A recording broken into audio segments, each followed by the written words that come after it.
What is going on? You and the tube. It's your boy Trucker Will, and we trucking it like always. Trying to make this money, trying to make this dough. And we back on the road. But we're going to talk about the frustrations that have been for this last week. We're going to talk about it next. I'm trucking with Trucker Will.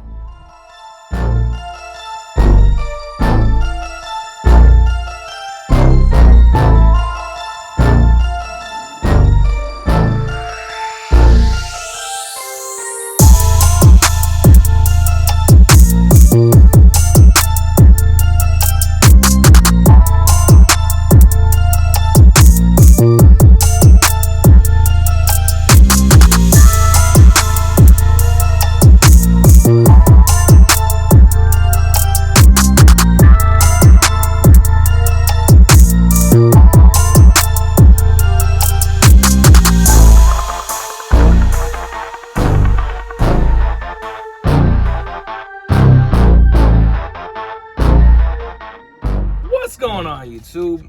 So it's been, I don't know, y'all, like crazy. So let's get into it, right? So ever since my truck got backed into, my student quit on me in the middle of me going to pick him up to take a load to California. It's been kind of rough for you, boy. Let me explain. So after my truck got backed into, it was down for about a week. Got back on the road, got back to Springfield, got a load out of driver lineup to go to California to pick up my student. On my way to go pick him up, I got there to go pick him up. He decided he was gonna quit. Didn't really let me know. So he just wanted his stuff. So then I ended up having to turn around to go back to Springfield. So those two loads, I only got like maybe $500-600 out of the two. Then I get a load out of Oklahoma. I get sent up to Indianapolis to drop my load off that I had in Indianapolis. I paid like $1,200. Mind you, I'm negative at this point, like $1,700. So those two loads, that load, still negative. So I haven't really made no money yet. So then I get a load out of Indiana, and I got a 4-stopper going to Florida. So I had 2 stops in Georgia. Then I had 2 stops in Florida. 1 in Pensacola, 1 in Sarasota. So I'm doing my thing, busting my hind, getting down there, getting that situated, all of that. So I get to my last drop in Sarasota. And I get to my last 90.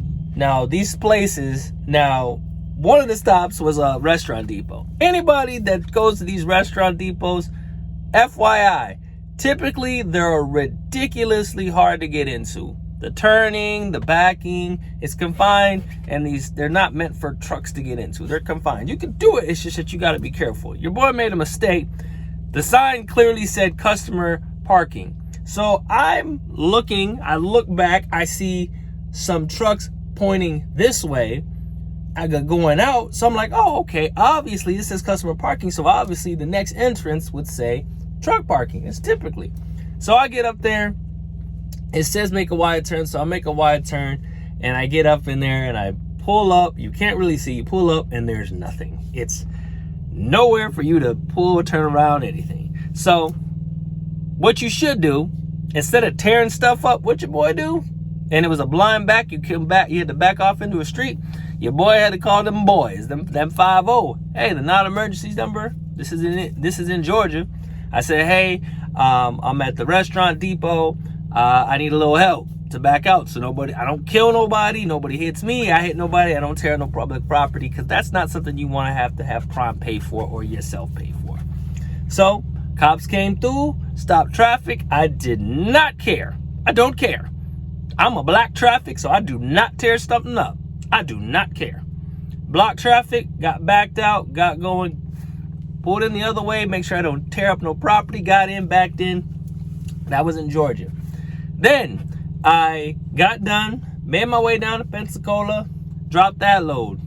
Then I had another 400 miles to get to my last drop in Sarasota. Now, drop in Sarasota, this is where it starts to get a little tricky. So I get to that last drop. It's a restaurant depot there. That one wasn't too bad. Dropped off my load. So they said, yeah, there's a problem. I'm like, what's the problem? My eyes got big. I'm like, oh God, here we go. So they only normally take 5 cases, right? Only 5 cases. Not 5 cases. 339 pieces left on my trailer, which is equivalent to about 2 pallet sizes and 1/2 pallet size left on my truck.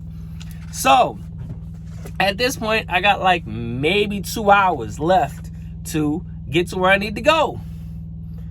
And I'm like, man. So I tell them I have a claim, there's overage, da-da-da-da-da. So I then proceed to drive all the way to the nearest truck stop. Now, mind you, anybody that goes down to Florida knows that there's not too many truck stops. Once you get down, you get farther enough down into Florida, there's not too many. So they proceed to tell me, we need you to go down to Miami to drop this load off. You want me to go all the way down to Miami for this load? To drop the remaining of this load? Yeah, that's the only place we go. I was like, okay. So I boogie down to Miami. I can see the city. I'm like, ooh, Miami, yay. Now, mind you, so the next day, I only get like 29 minutes left to drive. Now, mind you, 29 minutes to drive, and then I get a message that says, there's no freight. We need you to drive. We need you to deadhead up to Manchester, Tennessee. My eyes did this again. All right, so 29 minutes to drive the next day. 2 hours after I drop that load, they want me to do a 34 because I'm gonna have to deadhead, and it's gonna take me at least a day and a half to get up there. So that's gonna put me at maybe today, today or yesterday to get a load to get to where I need to go for the weekend, for the holiday. So I was like, man. So I talked to my dispatcher, chopped it up a little bit, and I was like, you know what? I'm just gonna do a 34. So I'm gonna do a 34 at the crib. So I go to the house to do my 34. I get a load. I was blessed to get a load. So I got a load. I didn't have to deadhead all the way to Manchester, Tennessee. Got a load right here, about 20 minutes from the house, 15 minutes from my house. I was like, bet. I parked my truck in Jackson. Bet. It's like 16 minutes. Bet. No problem. So got me a load. Go there. And backed up to the door to get this load. When I tell you, it's been frustrating, and it's just been like, because payroll ends on Tuesday. It's Sunday. This load is 1,097 miles away. So I'm going to get there probably Monday afternoon if I run all day today and I bust ass. I could get there tomorrow. If I bust ass. I can get there. And maybe get another shorty so I'm not negative again.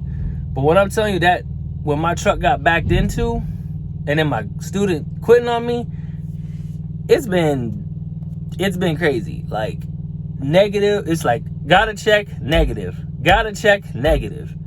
Trying to stay above being negative is, it's frustrating. Because you're trying to make money. You're trying to do the thing. Luckily, I invested some time and some money in another business adventure that we'll talk about at a later date that has secured some extra cash flow, because this crap is driving the brother up the wall. But hey, the price of doing business, trying to get everything situated. Not only did I have that, I had the other truck break down, not once, but twice, because of some shoddy work that was done in New Jersey. That's a whole different story.